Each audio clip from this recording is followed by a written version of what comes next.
Ketika kita sakit, keluhkan dulu kepada Allah Subhanahu wa taala. Minta tolong kepada Allah. Sesungguhnya pertolongan Allah itu lebih dahsyat dibandingkan pertolongan orang lain.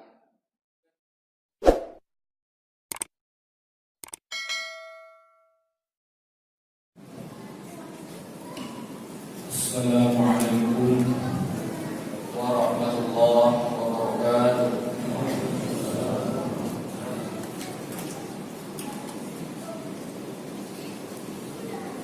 Alhamdulillahilladzi ja'ala al-laila libasan wa ja'ala an-nahara ma'asha wa banayna fawqakum sab'an shidada. Allahumma shalli ala sayyidina maulana Muhammad wa ala alihi wa sahbihi zawil huda wal wafat. Ayyuhal hadirun rahimakumullah. Puji syukur kepada Allah Subhanahu wa ta'ala. Oleh Allah masih senantiasa memberikan segala nikmat kepada kita sehingga masih dapat berhadir di rumah Allah. Satu tujuan beribadah dan mengharap Allah Subhanahu wa ta'ala. Salawat dan salam lalu kita hadiahkan kepada junjungan kita Nabi besar Muhammad sallallahu alaihi wasallam, seterusnya kepada para sahabat beliau sekalian. Hadirin wal hadirat yang Allah muliakan. Allah Subhanahu wa taala berfirman dalam Al-Qur'anul Karim, Bismillahirrahmanirrahim. Ya ayyuhalladzina amanu ista'inu bis-sabri was-salah. Innallaha ma'as-sabirin. Shallallahu alaihi wasallam. Ramadan merupakan satu tempat ataupun wadah agar kita dapat membangun dari sekian karakter yang baik yang dapat dibangun di dalam bulan suci Ramadan.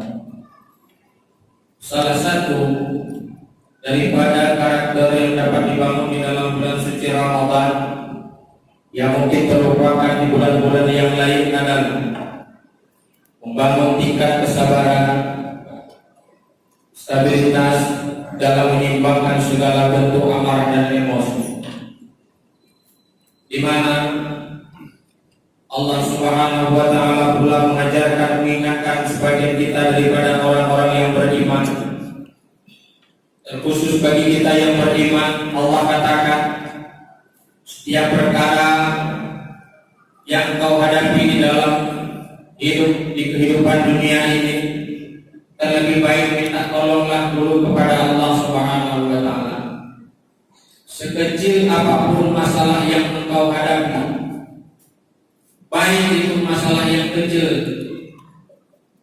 menyangkut dengan susahnya engkau mencari akan makanan, sulit akan engkau mencari sebuah tegukan minuman, sulit untuk engkau mencari tempat teduh di saat engkau berada di tempat yang gersang.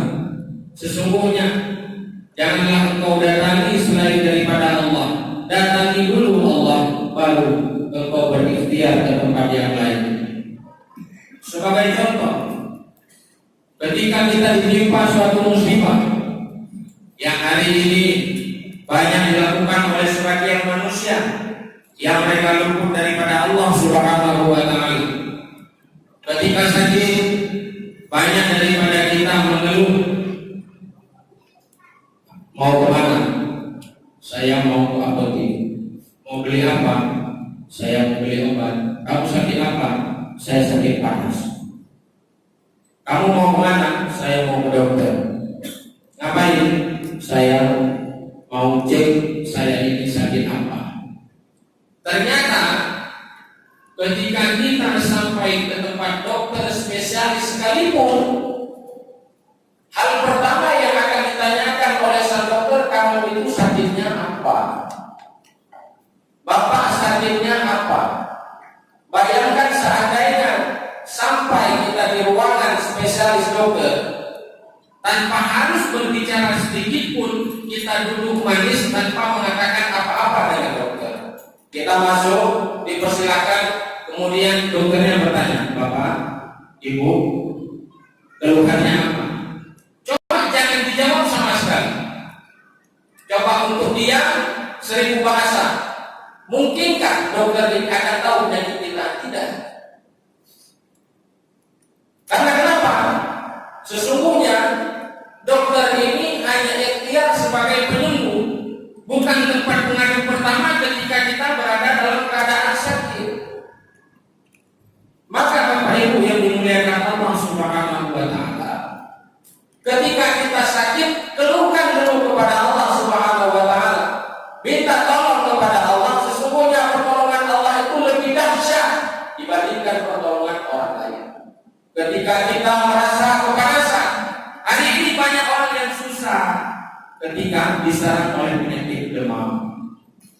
Sesungguhnya penyakit demam itu bukanlah sesuatu yang dapat menghilangkan kita, bukanlah sesuatu yang dapat merusak kita, bukan. Namun penyakit panas yang Allah berikan itu disebut dengan penyakit Ummi Maldum. Dia itu adalah hawa panas daripada api neraka yang Allah letakkan di dalam tubuh kita untuk diampunkan segala dosa kecil yang pernah kita lakukan. Maka caranya bagaimana? Minta tolong kepada Allah. Bukankah setiap malam kita mendengar dari imam-imam kita membacakan suratul Fatihah dengan jihad, Iyyaka na'budu wa iyyaka nasta'in. Kepada Engkau ya Allah kami menyembah, dan kepadamu lah ya Allah kami mohon pertolongan. Sembah Allah dulu, ta'abud dulu kepada Allah, turuti dulu semua kemauan Allah, niscaya selesai daripada itu segala bentuk ijabah yang kita minta kepada Allah hari ini terijabah. Namun hari ini kenapa daripada kita banyak yang doanya belum diijabah? Bukankah setiap malam ataupun setiap subuh kita mendengar hikmah daripada Ramadan? Ini tempat di mana doa itu dikabulkan. Namun sampai malam ini, malam yang ke-8, semua ijabah yang kita minta sama Allah itu belum terkabulkan. Penyebabnya apa? Apakah sang dai, sang mubalik menyampaikan tentang hikmah Ramadan ini salah? Bukan. Mereka menyampaikan sesuai dengan yang tertulis dalam Al-Quran dan hadis Rasulullah. Namun hari ini permintaan kami kok belum diijabah oleh Allah. Kenapa? Wahai Ustaz, kenapa? Wahai Ibu, kenapa? Telusuri dulu apa yang salah terhadap diri kita. Mungkin hari ini masih ada barang-barang riba yang masih mengalir di dalam tubuh kita. Makanya ketika kita meminta segala sesuatu kepada Allah, Allah tunda terlebih dahulu. Untuk apa Allah tunda? Agar kita bertobat dulu dari riba. Hari ini doa kita itu ternyata tersandung tidak sampai kepada Allah dikarenakan masih ada anak yatim yang di sebelah rumah kita masih nggak peduli. Tetangga kita yang susah kita masih tidak peduli. Yang hari ini mungkin mereka untuk berbuka puasa pun tidak ada memiliki belanja untuk mereka berbuka. Mungkin untuk makan sahur pun mereka tak tahu harus mengeluh kemana. Terkadang mereka hanya berpuasa dengan kosong perut dan kosong daripada minuman dan makanan. Maka hadirin wal hadirat yang Allah muliakan, tingkatkan kesabaran di dalam bulan suci Ramadan. Minta tolong kepada Allah. Namun minta tolong pun jangan sampai kelewatan. Di mana kelewatannya? Segala bentuk kesusahan, segala bentuk kemudahan minta tolong ke Allah. Jangan pula menjadikan momen puasa ini tempat minta tolong kepada Allah ketika lapar. Sebagai contoh, mungkin jam 12 siang sudah mulai lapar. Selesai sholat zuhur berdoa, ya Allah, kami lapar ya Allah. Jangan, ya Allah, kami haus ya Allah. Bukan seperti itu doa. Ya Allah, bagaimana ya Allah? Masih 5 jam lagi buka puasa ya Allah. Ya Allah, cepatkan waktu buka puasa. Jangan. Bukan di situ tempat dan letak meminta pertolongan kepada Allah. Namun mintalah pertolongan kepada Allah sesuai dengan tempat dan waktu yang kita butuhkan. Begitu juga ketika kita selesai makan sahur, ya Allah, kebiasaan kita berpuasa ini hawa daripada nafas kita ini bau. Ada yang wangi nafas ketika siang hari? Tidak ada, semuanya bau. Kalau ada yang wangi siang hari, tunjuk tangan. Saya ini semprot yang wangi, tidak masalah. Namun ada saat, ada amalan yang dapat kita lakukan untuk membiarkan nafas kita ini tetap segar di hadapan Allah, agar nafas kita ini senantiasa tetap segar di hadapan saudara-saudara kita. Bacakan ketika selesai daripada sahur, Allahumma shalli wa sallim ala nabiyil tahir. Allahumma shalli wa sallim ala nabiyil tahir. Bacakan, ya Allah, kami berselawat ya Allah ke atas Rasul-Mu yang maha suci. Bacakan itu sebanyak 11 kali setelah sahur, Pak. Kalau mau nafasnya itu wangi sampai dengan selesai buka puasa. Allahumma sholli wa sallim ala nabiyil tahir. Ini enggak macam-macam, ini enggak pura-pura, dan ini enggak ecek-ecek, tapi ini beneran. Jam 4 pun masih terasa segar di mulut kita, ini enggak bakalan bau. Namun bertanya lagi orang, hari ini tentu ada yang sudah mulai mengamalkan. Menjumpai saya, tentu saya sudah mengamalkan. Namun jam 1 siang kok masih bau? Saya tanya, kok bisa? Rupanya dia nggak sikat gigi. Sudah berapa hari kamu nggak sikat gigi? 2 hari. Wajar atau sikat gigi tetap. Itulah tadi pentingnya ilmu. Jangan mendengar setengah-setengah. Diberikan amalan itu ada ikhtiar di sekeliling kita. Ada amalan untuk menghilangkan bau nafas, namun yang selesai sahur tetap sikat gigi, Pak. Jangan cukup dengan sudah 8 malam kita tarawih, kita cukup baca aja Allahumma sholli wa sallim ala nabiyil tahir. Allahumma sholli wa sallim ala nabiyil tahir. Kita sama istri sikat gigi, Pak. Enggak, Allahumma sholli wa sallim ala nabiyil tahir. Cukup dengan ini, enggak cukup. Karena berbagai macam makanan yang masuk ke mulut kita itu, dia menjadi penyimpanan di rongga kita, itulah yang menyebabkan bau mulut kita.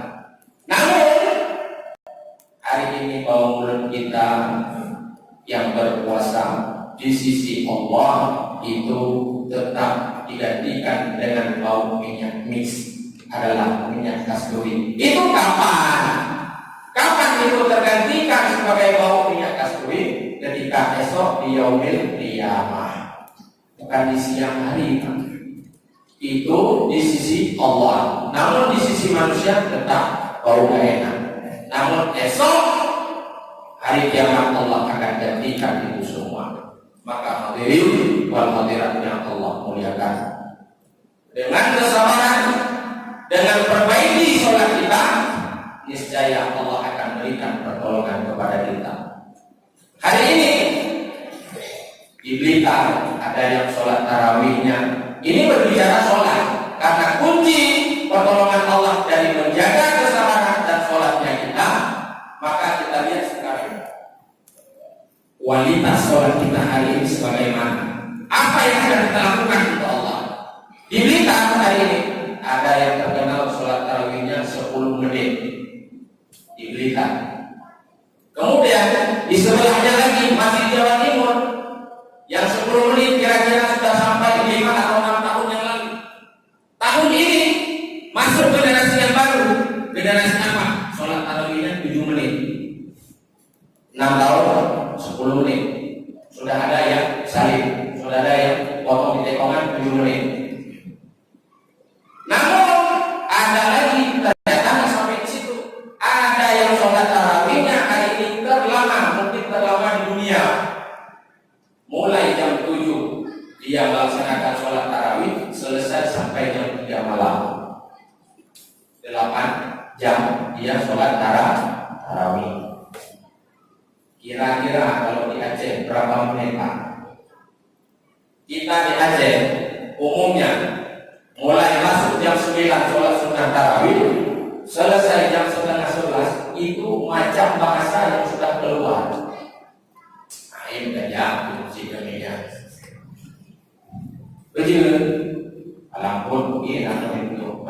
Dokter Arab Putih bilang ayo saya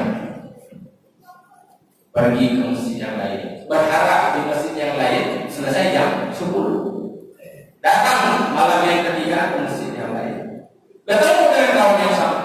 Gimana kalau barokan itu yang belum saya kembali gimana orang lebih dokter tidak.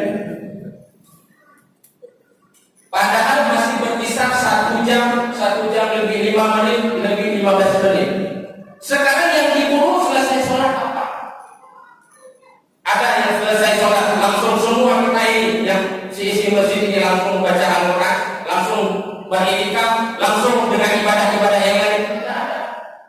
Begitu ada. Aku itu berhenti. Apa espresso kan? Nyanyinya. Mengkalian-kalian jum umat semayang Allahu Akbar 2 rakaat kalian jum. Berarti imumnya 2 rakaat lebih imum. Kali 20 rakaat berarti jum. Orang dulu ya. Saya mau macam tu kalian jum model semayang rumah imumnya 2 rakaat 20 menit. 20 menit 2 rakaat, 10 menit, 20 menit. Halaman. Ada jadi kuncinya. Baik juga lagi yang ibadah. Jadi ketika sholat, memang mengganggu empat lagi nyonya juga. Nyonya yang sedang mengaku ini beriman yang terlalu sah ke depan.